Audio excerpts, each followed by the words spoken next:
buat makan siang.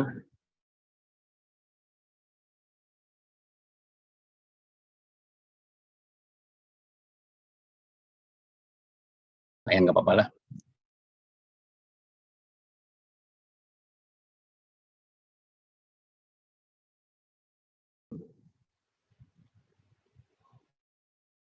Yang orang tuanya meninggal siapa?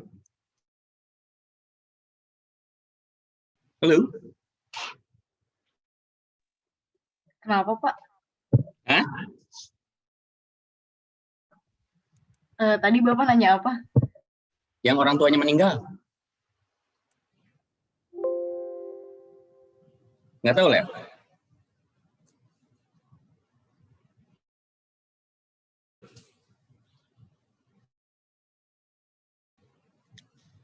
Ibunya. Oke. Kita mulai ya hari ini. Jadi kita membahas segmen lipid. Jadi ini bagian terakhir ya, lipid dan terakhir adalah asam amino.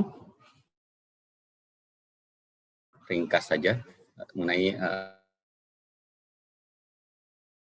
kedua ya, karena biomolekul yang pertama adalah hidrat, sekarang biomolekul yang kedua adalah lipid. Bicara lipid,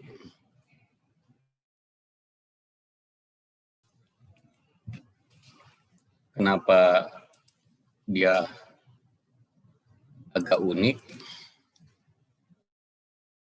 Dia digolongkan hanya sifat kelarutan, yaitu sifat kelarutan dalam air.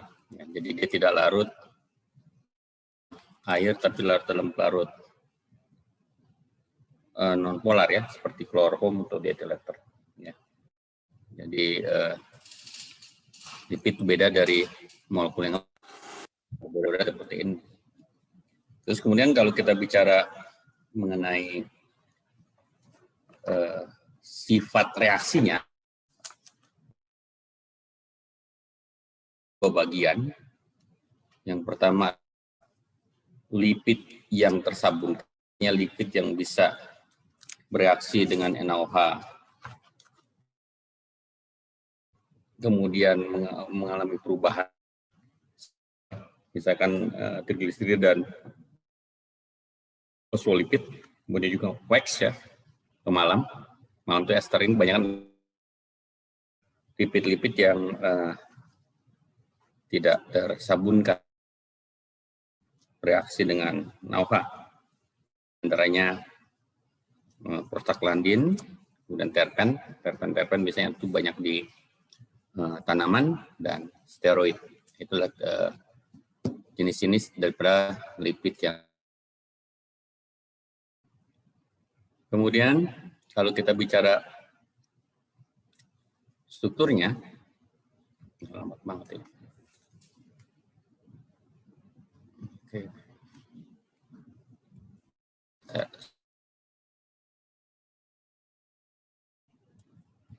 Kita nggak bisa ya.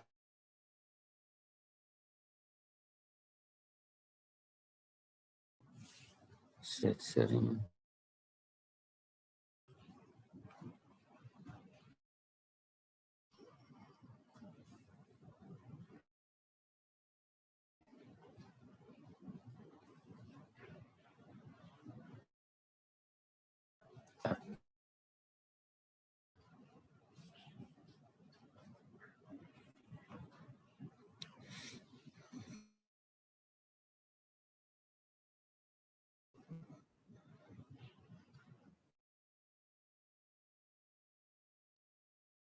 Karena tidak tersambungkan. Kemudian sekarang kita bicara contohnya. Ini misalkan ada minyak atau lemak. Jadi minyak atau lemak hanya dibedakan karena fasanya ya.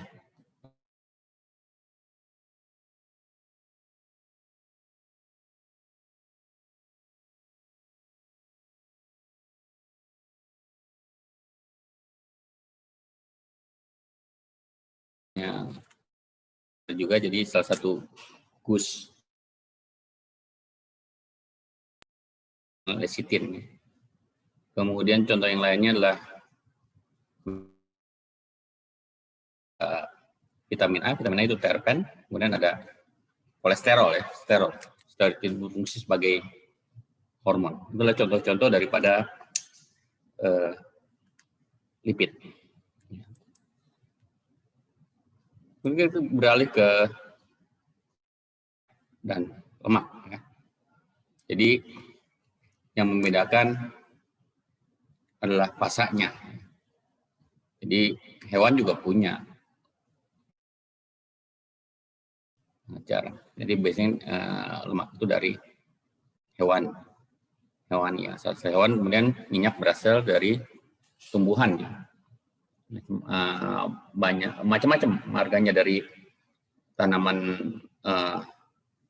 yang perdu sampai pohon yang besar.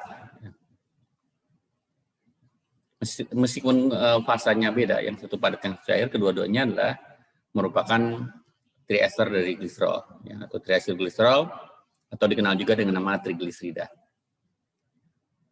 Salah satu reaksi yang khas yang ada di praktikum adalah bila direaksikan dengan NaOH, maka dia akan membentuk sabun, ya, membentuk garam natrium dari asam lemak serta gliserol, dan ketika diasamkan maka asam lemaknya akan terbebaskan sebagai asam lemak bebas yang mengendap serta gliserol. Inilah produk utama dari hidrolisis minyak atau lemak, gliserol dan asam lemak. Kemudian secara alamiah ya, asam lemak itu tidak bercabang, ya. Karena di bahan baku awalnya adalah biomolekul awalnya adalah karbon 2 unit ya, karbon 2 unit. Jadi sehingga selalu merupakan senyawan yang mempunyai atom karbon yang genap. Ya, ini beberapa contoh diantaranya ya. Ini yang jenuh, ya ada asam laurat C12, asam kristat C14, palmitat C16, stearat C18, arakidat C20. Semakin banyak jumlah atom karbonnya, maka titik lelehnya juga semakin tinggi. Ya. Dari 44 naik sampai yang arakidat itu 77 derajat Celcius. Ya. Kemudian kalau kita lihat yang tidak jenuh, tadi jenuh ya. Kalau dilihat dari tidak jenuhnya itu kita mulai dari C16 ya. Palmitoleat mempunyai satu ikatan rangkap, makanya ditulisnya C16-1 ya. Titik lelehnya 32. Kita bandingkan dengan C16 tanpa ini adalah 63. Jadi kehadiran satu ikatan rangkap akan menurunkan titik leleh secara berarti. Ketika ada dua, makin jauh lagi. Misalkan kita ngambil yang C-nya sama ya, C18. C18 jenuh, asam stearat itu titik lelehnya 70. Ketika muncul satu ikatan rangkap, langsung ngedrop ke 13. Itu asam oleat. Ketika muncul mempunyai dua ikatan rangkap, asam linoleat itu -5. Ketika punya 3 ikatan rangkap, asam linolenat itu -11. Kemudian juga semakin banyak jumlah ikatan rangkapnya, misalkan DHA, omega 3 ya, itu -44. Arachidonat, omega 6 itu punya nilainya -49. Jadi semakin banyak ikatan rangkap akan menurunkan titik lelehnya. Semakin banyak karbonnya akan meningkatkan titik lelehnya. Itu properties dari titik leleh. Ya. Kemudian yang keunikan lainnya adalah bahwa posisinya itu semua adalah cis. Ya. Atau Z, posisinya Z ya. Posisinya Z. Ya. Posisinya Z. Kemudian yang kedua,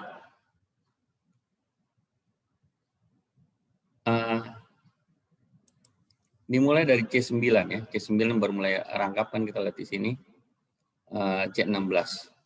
Jadi 1 ditambah 7, 8 ya. Jadi mulai dari C9. Ini 1 tambah 7, 8 tambah 1. Jadi mulai dari C9. Posisi ikatan rangkap dimulai dari C9 ya, C9, 10 dan seterusnya.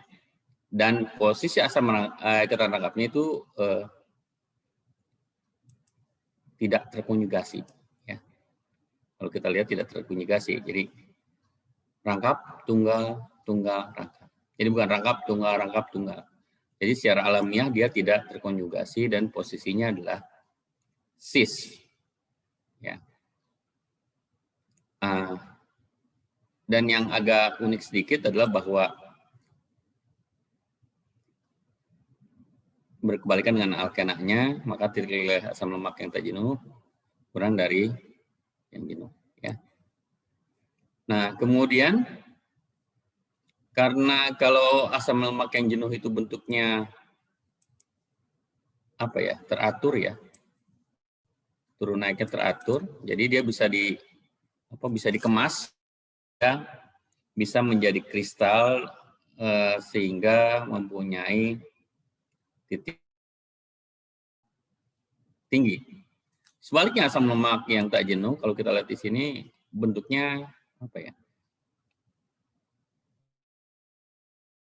tidak bisa dikemas dengan baik sehingga dia akan mempunyai titik leleh yang ini video saja, akan mempunyai titik leleh yang rendah ya. Itu kalau kita lihat dari sifatnya ya. Jadi gangguan terhadap gaya van der Waals. Gambarnya seperti ini. Jadi kalau yang yang rantainya lurus itu bagus bentuknya, packingan yang mudah seperti ini, sehingga ketika kalau terkemas ya, terpackage itu bisa padatan. Kalau yang ini tidak bisa. Kenapa? Karena ada satu yang menyudut ke arah sana. Jadi makin panjang tadi telah dijelaskan, maka titik lelehnya makin tinggi, makin banyak ikan rangkap, maka titik lelehnya makin rendah. Kombinasi keduanya. Kalau kita lihat lagi di sini, sebentar ya. Nah, bisa lihat di slide-nya. Jadi bahwa minyak nabati memiliki kandungan yang asam lemak tak jenuhnya lebih besar. Secara otomatis kan, karena dia wujudnya cair. Ya, kalau hewani kebanyakan yang jenuh dan sehingga wujudnya adalah padat. Ya, seperti itu. Ini adalah contoh-contoh komposisi asam lemak. Ya. Kemudian yang khas lagi yang lainnya adalah asam lemak omega 3. Itu asam lemak yang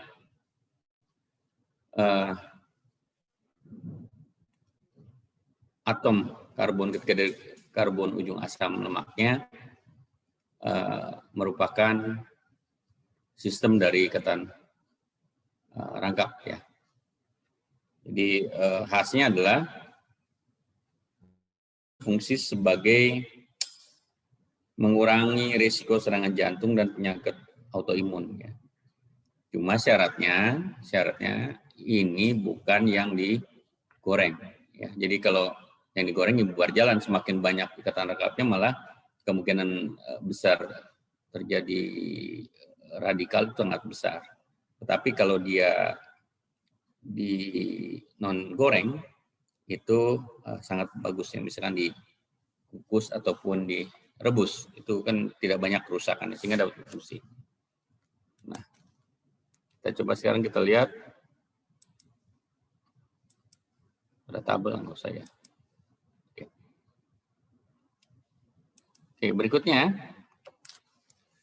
berdasarkan bentuknya, bentuk asam lemaknya, maka dikenal dua jenis trigliserida. Yang pertama adalah trigliserida sederhana, di mana ketiga asam lemaknya itu sama. Misalkan di sini asam stearat, maka namanya disebut gliseril tristearat atau tristearin. Ya. Ini yang sederhana. Kemudian yang berikutnya adalah ketika ketiga asamnya tidak sama, ya. Atau salah satu tidak sama, ya, maka terbentuklah gliserida campuran. Kalau di sini dalam hal ini, contoh yang di sini adalah tiga-tiganya tidak sama, ya. 2 jenuh, tetapi yang satu karbonnya 16, yang satu karbonnya 18. Yang satu lagi yang jenuh. Jadi diberi nama di sini ada asam palmitat, asam stearat, dan asam oleat. Namanya gliseril palmitostearoleat, ya. Karena dianggap sebagai base-nya utamanya oleat. Jadi si palmitat dan stearat itu diberi aliran O, kecuali oleat yang tetap A. Ya.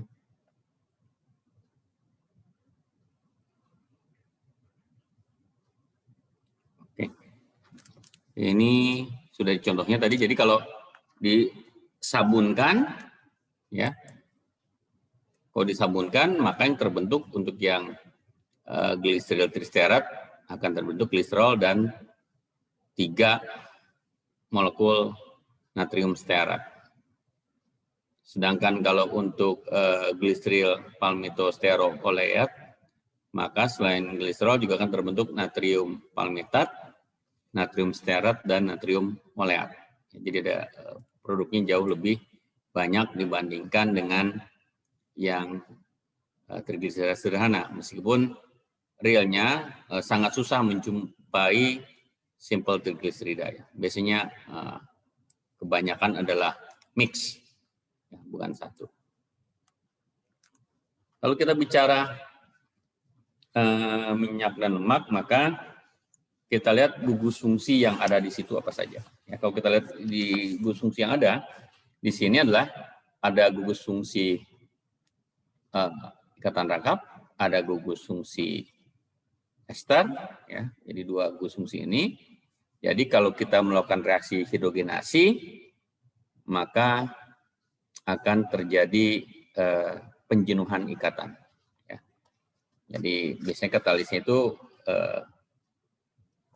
macam-macam, ya. Ada 2 yang umum, ya. Yang pertama adalah platina, yang kedua adalah nikel. Ya. Yang membedakan adalah yield-nya. Ya, jadi di sini misalkan kita punya asam lemak, bukan asam lemak, sorry, lemak gliseril trioleat, ya, atau triolein yang 3 rantai asam lemaknya ada asam oleat. Ketika dihidrogenasi akan menjadi asam stearat, jadi menjadi gliseril tristearat atau tristearin. Ya. Jadi ikatan rangkapnya hilang. Ini yang digunakan di industri, ya. Jadi kita minyak nabati kalau kita hidrogenasi katalitik atau hardening, nanti Anda mungkin sudah belajar itu malahan, ya. Maka akan menjadi lemak nabati padat. Yang membedakan nanti katalisnya, ya. Jadi kalau katalisnya bagus, hasilnya bagus. Anda bisa melihatlah 2 produk, ya, 2 produk yang Anda tahu dua-duanya di pasaran. Yang satu lembut, ya, yang satu agak keras. Saya kan nggak boleh nyebut merek lah, Anda tahu sendiri, ya. Kenapa? Karena yang membedakan katalis yang digunakan. Perusahaan pertama itu menggunakan katalis yang platina, sehingga hasilnya saya juga ngerti jadi bagus, lembut gitu, ya. Tapi kalau yang satu lagi keras, dan harganya juga beda jauh, ya. Beda jauh, dari kualitasnya juga beda jauh. Seperti itu. Ya. Itu yang pertama, reaksinya adalah reaksi hidrogenasi. Ini di industri margarin, ya. Margarin. Bukan mentega, ya. Kalau mentega kan dari susu. Tadi, sorry. Nah, ada juga yang lainnya kalau dihidrogenasi parsial ya. Karena kalau kita hidrogenasi penuh itu rapuh bentuknya ya. Keras dan rapuh. Jadi makanya dihidrogenasi parsial ya. Jadi hanya sebagian yang dihidrogenasi. Ada plus minusnya ya. Ada plus minusnya proses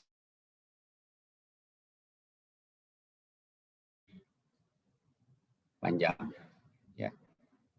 Karena oksidasinya hampir tidak terjadi ya. Tetapi yang jadi isunya adalah bahwa terjadi reaksi isomerisasi ya. Jadi katalis itu mengkonversi ikatan rangkap yang cis menjadi trans ya. Dan ini impact-nya ke jantung. Jadi itu serba salah jadinya. Pasti ada plus minusnya ketika akan melakukan pengolahan pangan ya.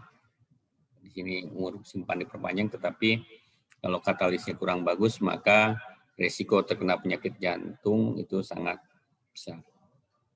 Itu reaksi yang pertama ya, hidrogenasi. Yang kedua adalah reaksi penyabunan. Ya. Penyabunan ini dulu banyak dimanfaatkan untuk pembuatan sabun-sabun biasa ya, garam natrium dari asam lemak. Karena kok sekarang masih ada tapi tidak terlalu banyak ya. Jadi caranya adalah dengan kita memasak si minyak dengan NaOH dengan bantuan panas, maka akan dihasilkan gliserol dan natrium asam lemak ya, sabun. Si gliserolnya inilah byproduct yang diproses berikutnya menjadi produk yang lain ya. Dan bisa continuous juga bisa batch ya, per batch. Meskipun pada umumnya adalah proses-proses yang batch ya. Nah, bagaimana sih sabun itu bisa bekerja sebenarnya? Sabun ini kan kita lihat ada dua bagian ya, ada bagian yang bersifat non-polar atau lipofilik dan ada yang bagian bersifat polar atau hidrofilik ya. Nah, ketika dilarutkan dalam air, maka dia membentuk agregat ya, yang disebut misel. Jadi ada bagian yang bersifat polar, ada yang bagian bersifat non-polar. Kalau ada kotorannya, misalkan bersifat non-polar, maka gugus alkilnya yang akan mendekati kotoran tersebut. Sedangkan yang polarnya ada di luar. Ini kurang lebih seperti ini ya. Jadi misalkan ini air, maka si kotoran itu akan terselimuti oleh gugus yang non-polarnya. Sehingga yang keluarnya adalah gugus yang polar, sehingga dapat terbentuk seperti ini. Apa akibatnya? Akibatnya adalah tegangan antar mukanya menjadi sangat rendah, sehingga dia menjadi lebih basah ya, lebih wet ya. Lebih basah, lebih bisa membasahi ketimbang air, sehingga dia bisa mudah lepas. Nah, senyawa-senyawa yang bersifat aktif permukaan ini itu disingkat ya kan, senyawa aktif permukaan dalam kode bahasa Inggrisnya adalah surface active agent. Jadi kalau disingkat jadi surfaktan, cuma di Indonesianya jadi surfaktan ya. Sebab Indonesia karena nggak mau pusing gitu. Jadi disebut dengan surfaktan saja. Nah, sabun itu sangat tergantung pada lingkungan ya, pada lingkungan ya. Dan juga ada sifat alamiahnya yang kurang bagus karena dia berasal dari asam lemak dan garam natrium ya, yang jadi ngatu asam lemak yang ngatu basa kuat, maka dia cenderung akan mengalami hidrolisis. Apa akibatnya? Akibatnya maka dia mempunyai pH yang cukup tinggi. bisa 11, bisa 12 ya kalau sabun yang benar ya. Jadi akibatnya bisa mengiritasi kulit. Ya, seperti itu, bisa mengiritasi kulit. Kemudian yang kedua, karena dia itu bagian yang anioniknya berasal dari asam lemak, maka kalau dia ketemu asam, maka asam lemaknya mengendap. Ya, jadi kalau ketemu asam lemaknya akan mengendap. Jadi dia bukan pembersih, malah jadi membuat kotoran baru pada daerah-daerah yang airnya bersifat asam, misalkan daerah gambut. Kemudian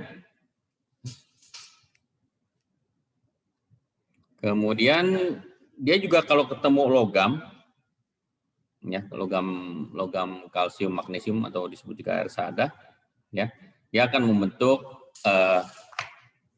garam yang tak larut. Jadi tidak bisa bekerja. Makanya pada eksperimen sabun dan deterjen ada pengaruh asam, dia akan mengendap, pengaruh hadirnya ion logam tertentu, alkali tanah ya, dia akan mengendap juga. Jadi gimana mengatasinya? Mengatasinya adalah kita menambahkan sesuatu sehingga bisa bekerja dengan baik. Ya, jadi biasanya airnya itu kita treatment ya, biasanya dengan secara kimiawi itu dengan menggunakan resin ya. Jadi sehingga kandungan kalsium dan magnesium yang bisa menyebabkan sabun mengendap itu ditukar dengan natrium ya. Ini juga ada jeleknya juga ya. Natrium kan juga dibatasi asupannya ke tubuh. Ya. Kemudian yang kedua adalah kita menambahkan fosfat. Ya. Jadi si logamnya dengan fosfat akan membentuk kompleks yang larut sehingga dia tidak mengganggu kinerja sabun. Cuma sayangnya sekali lagi begitu ada kebaikan pasti ada kejelekannya. Ya. Kelemahannya adalah fosfat ini memancing pertumbuhan tanaman di perairan. Ya, eceng gondok, kangkung segala macam. Ketika perairan itu dipenuhi oleh tanaman air, akibatnya kelarutan oksigen dalam air itu berkurang karena diambil oleh tanaman. Sehingga hewan air, ikan, ya, menjadi mati karena kelarutannya rendah. Kemudian juga terjadi tanaman air ini senang ngumpulin partikel suspensi sehingga terjadi pendangkalan. Jadi ada dua efek. Yang pertama kematian hewan air, yang kedua adalah tingginya pendangkalan. Ya. Ini yang disebut dengan eutrofikasi. Kemudian carilah jalan keluar. Gimana jalan keluarnya? Jalan keluarnya adalah dengan membuat sama, jadi ada ujung polar dan ujung non polar, tetapi yang ujung polarnya tidak bereaksi dengan ion logam. Jadi diakalinya begitu ya kan, karena kan tadi ujungnya bereaksi, ini ya ujungnya bereaksi, maka kita ubah ujungnya. Itulah yang dikenal dengan nama deterjen sintetik ya. Jadi deterjen sintetik itu langkah pertama itu kita mengubah ya dari gliserida menjadi fatty alkohol ya, atau dikenal juga dengan ya fatty alkohol, alkohol asam lemak ya. Jadi kita punya misalkan gliserida laurat dengan dihidrogenasi akan dihasilkan lauryl alkohol dan gliserol. Ya. Nah, lauryl alkohol inilah yang berikutnya direaksikan dengan asam sulfat, kemudian direaksikan dengan NaOH menghasilkan natrium lauryl sulfat atau sodium disulfat itu adalah suatu deterjen sintetik, ya. Jadi seperti ini. Ya. Jadi langkah pertama itu adalah hidrogenolisis, ya. Jadi trigliserida menjadi alkohol rantai panjang dan gliserol. Kemudian alkohol rantai panjangnya dari skenario asam sulfat membentuk hidrogen sulfat, ya. Kemudian direaksikan dengan NaOH menghasilkan natrium lauryl sulfat. Ya. Jadi dia karena dia berasal dari berasal dari asam kuat, ya, maka dan juga basa kuat sehingga dia relatif netral. Kemudian dia juga tidak diendapkan oleh ion-ion kalsium maupun magnesium, ya, seperti itu kurang lebih, ya. Yang lainnya adalah jadi dikombinasikan antara alkyl benzen, ya, dengan reaksi Friedel-Crafts, ya, benzen reaksikan dengan alkena rantai lurus, ya, reaksi Friedel-Crafts, maka akan terbentuk alkyl benzen. Alkyl benzen kemudian di sulfonasi membentuk alkyl benzen sulfonat, kemudian kalau ditambahin NaOH jadi garam natrium alkyl benzena sulfonat atau dikenal juga dengan ABS, ya, alkyl benzena sulfonat. Nah, sama dengan yang tadi SDS, jelas bermuatan negatif sehingga itu disebut dengan deterjen anionik, ya. Jadi kita lihat di sini dia bersifat anionik. Ini juga dia bersifat anionik. Jadi keduanya adalah deterjen anionik. Nah, selain deterjen anionik, kita juga tahu ada dua deterjen lain. Ya, ada deterjen kationik. Ini justru yang paling banyak digunakan dalam kehidupan sehari-hari. Garam amonium kuartener. Sekarang hampir itu semuanya adalah garam amonium kuartener, tetapi hati-hati pemakaiannya jangan terlalu banyak karena dia bersifat racun. Atau juga dia bersifat netral, ya, bersifat netral. Biasanya itu ada ether-ethernya, ya, ada ether-ethernya seperti itu.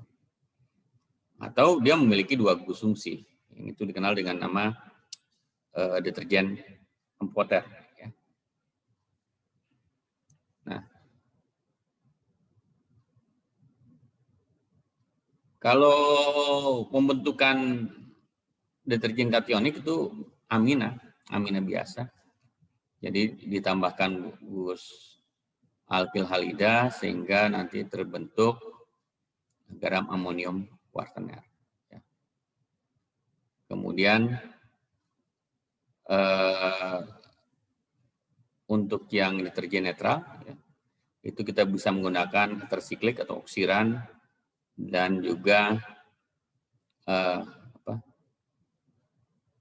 oktilfenol, ya. Jadi seperti itu bisa bentuk ether rantai panjang.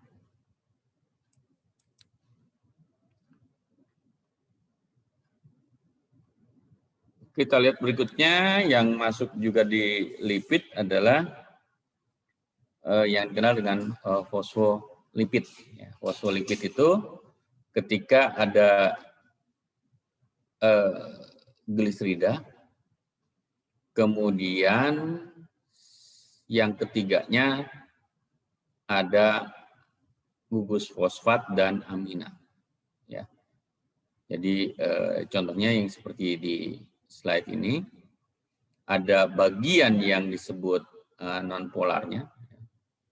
Asam lemaknya bisa asam palmitat, bisa asam serat atau noleat. Kemudian juga ada kepala polarnya. Ya. Misalkan di sini adalah suatu amin, ya, fosfat amina. Ya. Jadi dengan menggantikan sedikit gugus sudah lain sifatnya. Misalkan gini, ini adalah sefalin ya, sefalin ada di otak. Kalau kita ganti NH3+-nya dengan NCH32+, maka akan menjadi lecitin yang kita gunakan sebagai biosurfaktan ya, sebagai yang digunakan untuk sebagai emulgator di pangan.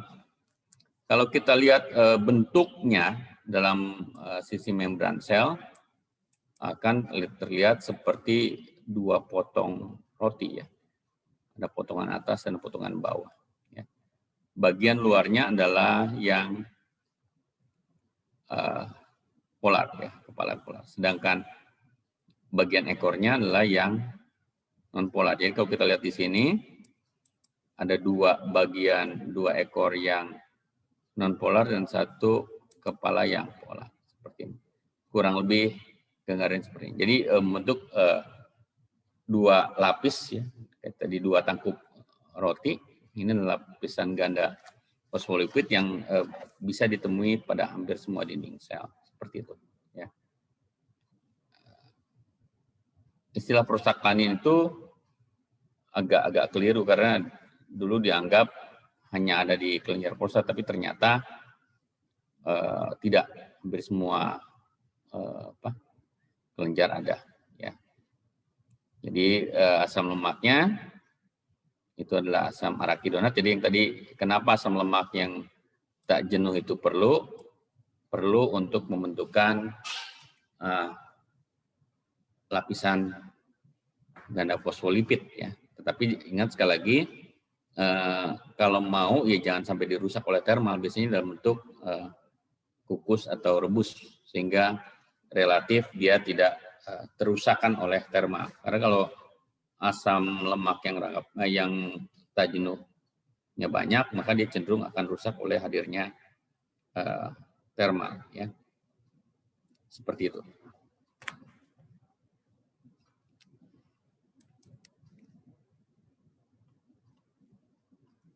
Jadi kalau kita lihat prostaglandin itu ada karbonnya 20, C20. Ya. Jadi ada bentuk sikliknya. Itu adalah hasil oksidasi dan siklisasi arakidonat ya. Jadi kalau kita lihat di sini ada ini awalnya. Kemudian berangkat dalam sel maka dia akan bergabung. Kita lihat di sini yang bergabung adalah yang nomor 8 dengan yang nomor 12 ya. Membentuk suatu siklopentanon ya, siklopentanon, tapi ada bus OH-nya juga. Ini jadi C8 bergelung untuk ikatan siklopentana, kemudian karbonilnya selalu ada pada atom C nomor 9. Ya.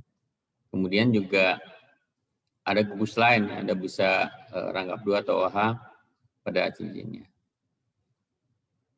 Nah, jadi ada dua bentuk lainnya ya, selain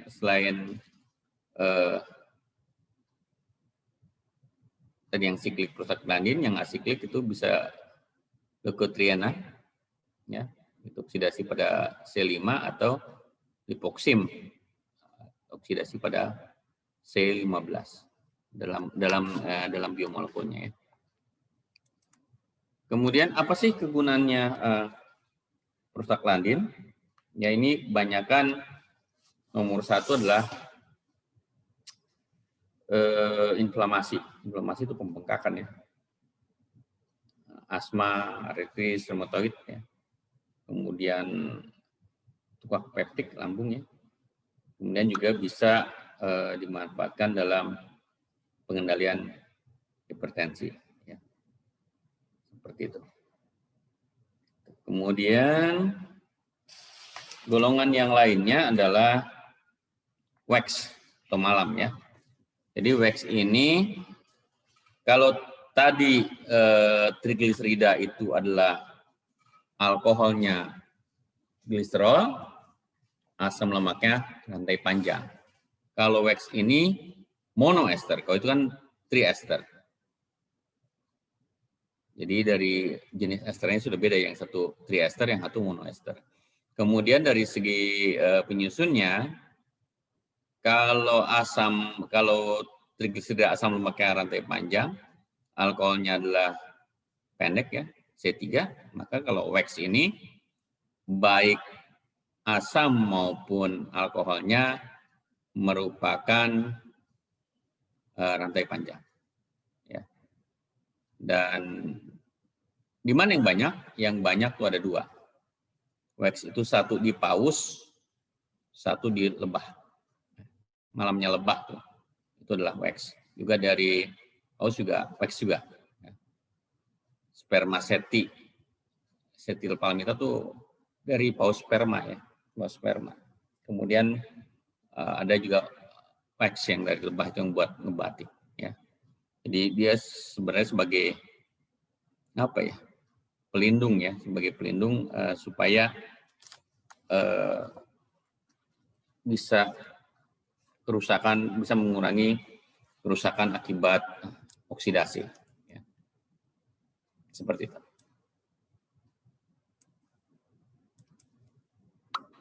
Yang berikutnya adalah kita bicara terpen dan steroid. Ya, terpen dan steroid ini asal usulnya sama, cuma nanti ekornya yang berbeda ya. Jadi kalau terpen itu banyak di minyak atsiri ya, minyak atsiri maupun tanaman yang apa ya, kayak terpentin gitu ya, dia banyak terpennya. Ya, jadi terdiri dari unit 5 atom C ditambah satu cabang di C2. Ya, jadi ada unit isopren ya. Kemudian dia diintrodusirnya itu dengan pembawanya adalah adanya gugus fosfat IPP ya, isopenten pirofosfat ya. Jadi ini gugus fosfat yang sebagai carriernya pirofosfat P2O7 serta inilah gugus tadi unit isoprenanya. Ini yang dipakai buat jalur biosintesis. Ya.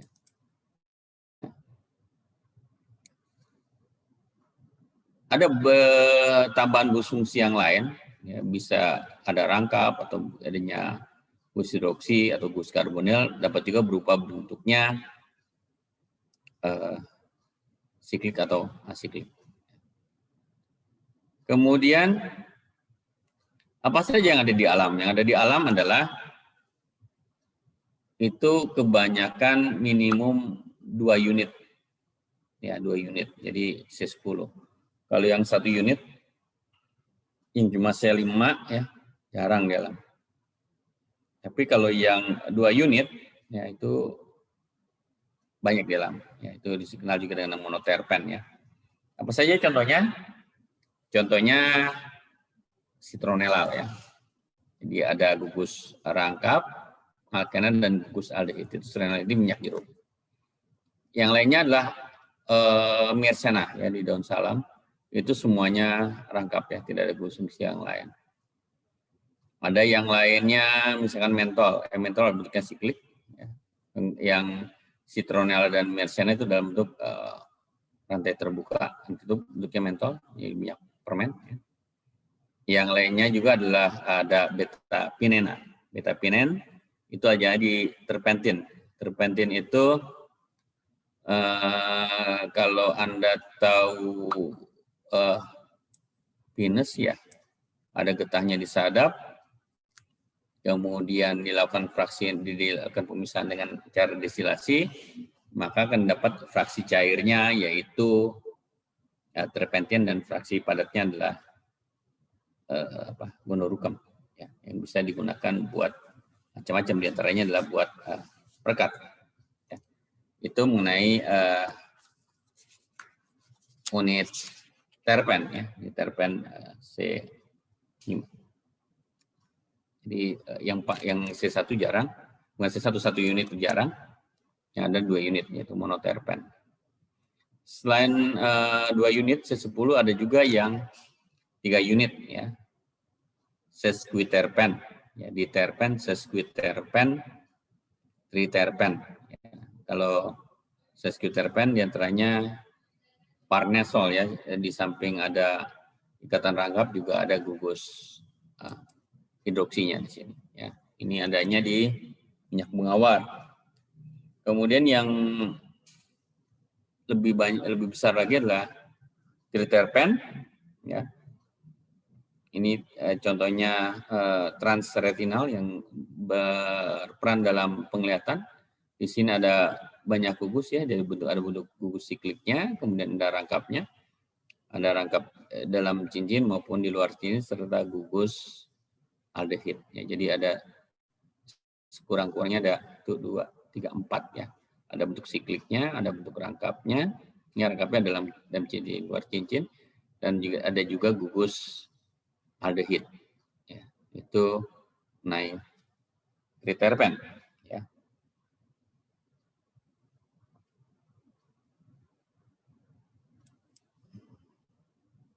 Yang lain lagi misalkan triterpen juga adalah squalen. Ya. Squalen ini adanya di minyak ikan. Inilah prekursor dari steroid. Ya. Kemudian juga ada tetraterpen, beta karoten atau sebagai prekursor vitamin A. Ya, kadang-kadang karena pasokan vitamin A kurang maka ada fortifikasi, ya, fortifikasi atau penambahan secara sengaja untuk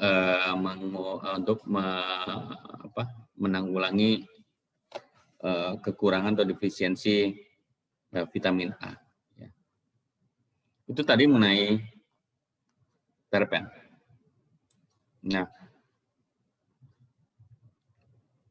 kawannya terpen adalah steroid. Ya. Nah, perbedaannya adalah ketika mulai dari squalen. Dari mulai squalen ini squalen, maka terjadi konversi yang stereospesifik membentuk nanosterol ya. Jadi steroid tetrasiklik. Coba kita lihat ini ya. Ini cincin pertama, cincin kedua, cincin ketiga, cincin keempat. Ya. Dari sini baru terbentuk steroid lain. Jadi pertama terbentuk squalen, baru setelah mengalami proses siklik, siklisasi, maka terbentuk lanosterol sebagai sterol base-nya, baru terbentuk sterol lain. Kalau kita lihat frame-nya, steroid itu ada 4 cincin ya, cincin A, B, C, D, cincin A, cincin B, cincin C, ada cincin segi 6, sedangkan cincin D adalah cincin segi 5. Ya. Kemudian lihat penomorannya seperti itu. Dan juga biasanya ada substituen metil pada C10 dan C13. Ya. Itu angular, ya. Menyudut, kita lihat sini. Di sini, lurus, ya, angular. Ya. Kemudian rantai samping pada C17. Ini C17-nya bisa macam-macam rantai sampingnya. Nah, ya. Ini tadi kan dibilang pada C10, C13, C17. Ya. C10, C13, C10, C13 ini. 10, C13, 10, C13 dan rantai samping pada C17. C17 di sini. Ini. Ya. Ini contohnya adalah asam folic acid. Ya. Zatnya ya, karena semuanya jadi asam. Nah, ini bentuknya geram amid ya, amida. Adanya saluran empedu, kemudian ini berfungsi sebagai emulgator ya, bahan pengemulsi supaya lemak mudah diserap dalam usus. Jadi inilah sabun biologis ya. Ini nanti dikenal juga dengan nama garam-garam empedu ya, garam-garam empedu seperti itu. Senyawa steroid ini umumnya berfungsi sebagai hormon, atur hormon ya. Jadi dia berkaitan dengan hormon-hormon baik laki maupun perempuan. Misalkan yang terkenal adalah estrogen, ya. Kelompok estrogen yaitu misalnya estradiol maupun progesteron ya. Jadi kalau estrogen estradiol itu memanfaat untuk penanda ya waktu haid, yang merupakan ciri seks sekunder pada perempuan. Kemudian yang lainnya adalah progesteron, ya, jadi berguna untuk untuk memfasilitasi telur yang telah dibuahi supaya bisa masuk ke rahim, kemudian juga menjaga tetap stabil selama kehamilan. Ya, jadi ini gunanya untuk penguat kandungan. Jadi biasanya wanita yang mudah mengalami keguguran itu biasanya karena kurang hormon progesteronnya. Kan kadang-kadang suka dikasih injeksi untuk memperkuat rahim.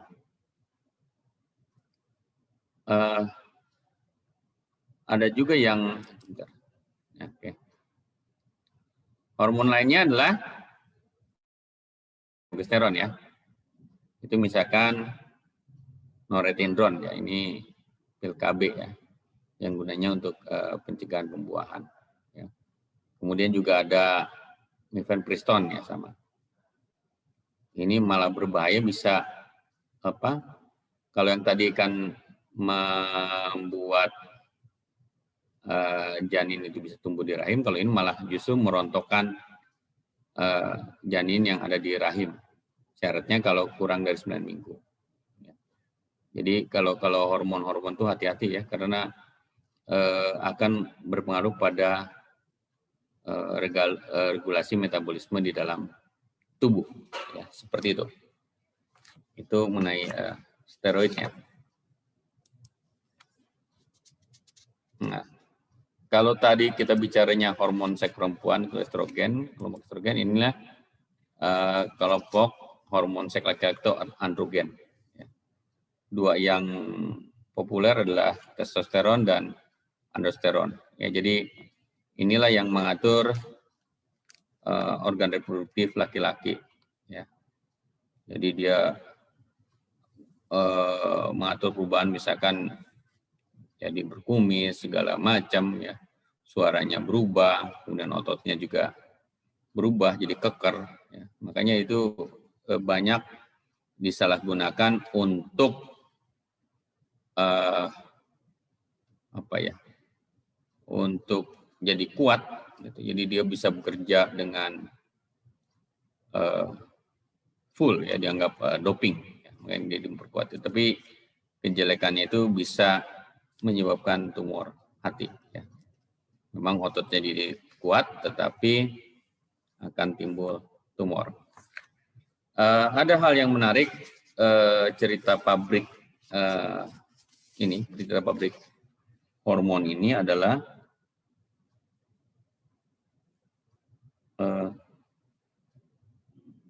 bahwa limbahnya itu bisa mengubah populasi ya. Jadi ada salah satu pabrik pil KB di Jawa Timur kalau nggak salah. Jadi ngebuang ya terbuang lah tidak sengaja, sehingga mengakibatkan populasi rasio ya, rasio jantan dan betina di suatu lingkungan perairan itu berubah.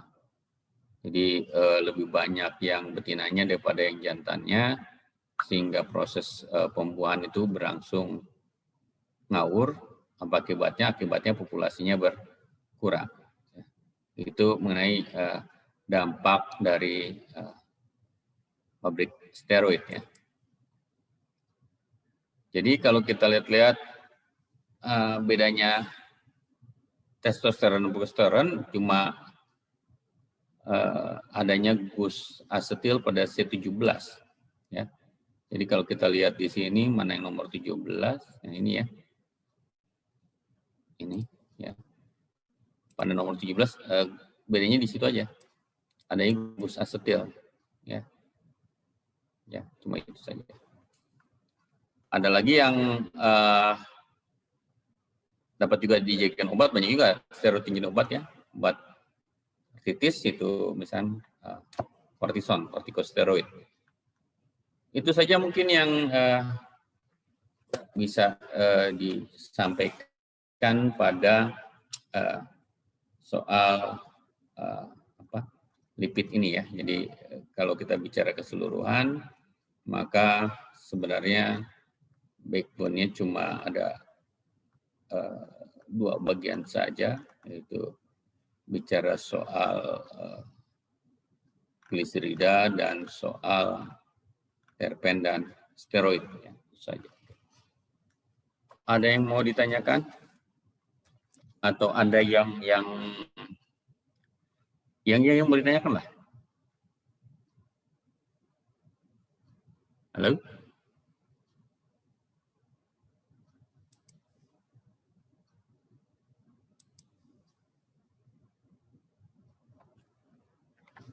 Sejauh ini saya belum, Pak. Belum ya. Jadi gini, saya juga lagi ngumpulin bahan-bahan buat soal soal ujian semester ya. Karena di kontrak gimana ujian semesternya? Nilainya diambil dari mana aja kalau boleh saya tahu? Karena saya belum ngambil nilai ini. Di kontrak gimana penilaiannya nanti? Apa hanya basisnya ujian saja? Ujian 1, ujian 2 sama praktikum atau gimana?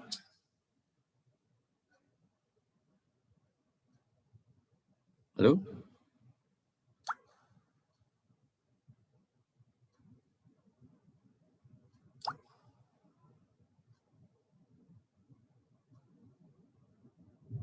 Halo?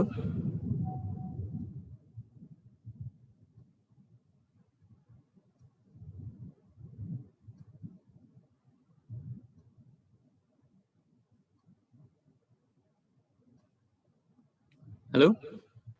Seingat saya hanya dari ujian, Pak, tapi mungkin bisa saya cek terlebih dahulu. Jadi nggak ada tambahan poin lain ya? Iya Pak, seingat saya juga dari ujian deh. Karena sebelumnya dosen pertama kami, Ibu Aulia, tidak menyampaikan adanya tugas atau apa sih Pak. Dan kebetulan file kontraknya juga nggak ada di LMS lagi nih. Waduh. Sementara ini gimana hasil ujiannya? Mengembirakan, menyedihkan? Nggak dikasih tahu per mahasiswanya sih Pak. Tapi cuma rata-ratanya aja, Pak, yang diberitahu. Iya benar. Berapa rata-ratanya? Nggak tahu, tapi pokoknya kata Bu Aulia baik. Bukan kan, kalau jelek juga guru ini yang jelek. Nanti ya itu juga yang ujian. Kalau ujian kemarin pilihan ganda semua ya? Iya, pilihan ganda Pak. Iya, Pak. Ya. Maksud saya begini, kita ya bikin kayak kuisis, kita bikin buat latihan buat Anda, nanti kalau pas ujiannya ini kan jadi lebih sudah terlatih ya. Kan selama ini kan kalian belum bayang yang ditanyainnya apa ya. Ya kan? Iya, Pak. Iya, Pak. Oke. Iya, Pak. Setuju, Pak. Oke. Saya juga lagi banyak kerjaan mumet juga gini.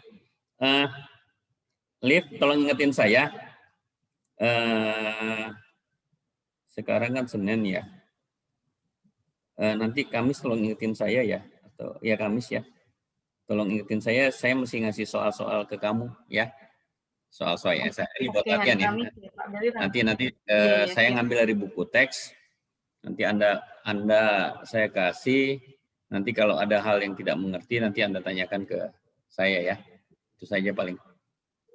Oke, ada yang tanyakan? Bapak, maaf, kalau misalkan diadakan kelas responsi untuk membahas soal UAS, apakah memungkinkan ya, Pak? Mungkin aja. Di luar jadwal. Kaliannya mau apa enggak itu aja. Itu saja. Enggak di luar jadwal sih, jadi maksudnya kita ngasih nanti Anda bisa nanya, bisa nanti lewat Livina lah dikumpulin pertanyaannya. Ya, nanti saya ngasih soal. Nanti kalau ada yang tidak mengerti di soal itu Anda tidak bisa jawab, nanti Anda kontak Livina, nanti Livina nanti kompilasi yang ditanyain apa saja. Jadi nanti saya bisa buat rekamannya, nanti bisa share ya. Oke gitu? Boleh, Pak, boleh. Karena nanti bikin rekamannya kan mau nggak mau saya harus ke dermaga dulu. Ya, seperti itu. Jadi gini, nanti saya kasih kumpulan soalnya, Anda pelajari ya sampai materi akhir.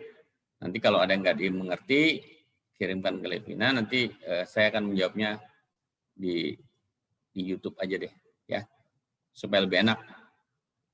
Supaya bisa nanti saya tulisnya di whiteboard. Oke? Oke, Pak. Oke, kalau nggak ada yang tanya lagi, jangan lupa absennya ya. Nah, jangan lupa absennya. Ya udah. Livina kamu rekam kan? Nah, Assalamualaikum warahmatullahi wabarakatuh. Terima kasih banyak. Waalaikumsalam. Makasih, Pak.